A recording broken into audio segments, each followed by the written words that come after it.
on these problems. This problem, ladies and gentlemen, you have the cosecant of theta is equal to 23 over 9. It's important for us to make sure we understand what the cosecant of theta represents. Cosecant, as you guys can address here, is simply our hypotenuse over our opposite side. So to find all 6 trigonometric functions, which we're being asked, we need to create a triangle. And it does not matter how your triangle is created. You create your triangle how you want to create it. So in this case, I'll create my triangle, and I'll say that's going to be my theta, and there's my right angle. Okay? My hypotenuse, remember, is always directly across from your 90-degree angle. And then my opposite side is always going to be opposite of my angle, which would be 9, whereas this is my adjacent side, which I'll just label as A. But to find all 6 trigonometric functions, we need to also know what the adjacent side is. So to do that, I'm going to use the Pythagorean theorem. So I'll have a squared plus 9 squared equals 23 squared. Correct? So I have a squared plus 81 equals 23 squared, which I do not know, so I'll use a calculator.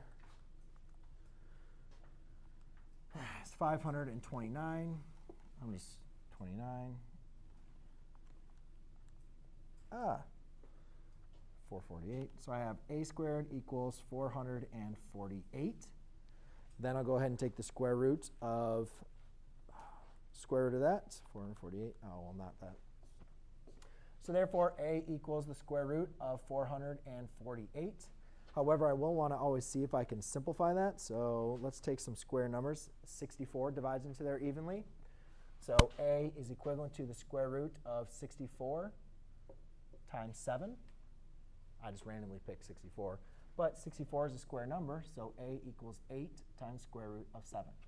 Whenever you guys are simplifying radicals, if you need help with simplifying radicals, please come and see me. But it will be expected, James, when you're answering your questions on your quiz, that you have your radicals simplified. Is there a reason why your head's on? Okay, you need to be taking this. Did you have your homework out? So why don't you take out a sheet of paper and write this down, because this is a homework problem. Would that be a good idea? That would be an excellent idea. So now we know that this side is 8 square root of 7. So now we have all the side lengths of a triangle, ladies and gentlemen. We can now evaluate for all 6 trigonometric functions. So we have sine of theta, cosine of theta, tangent of theta. So these are from geometry. You guys should remember these. Sine is opposite over hypotenuse. Remember, that's always your hypotenuse. Adjacent is always between your 90 degrees and your theta.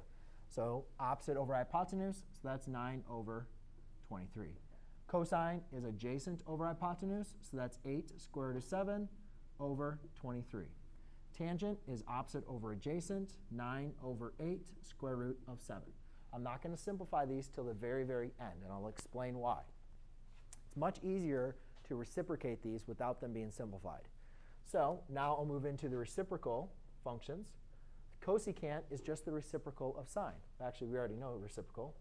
So that's 23 over 9. Secant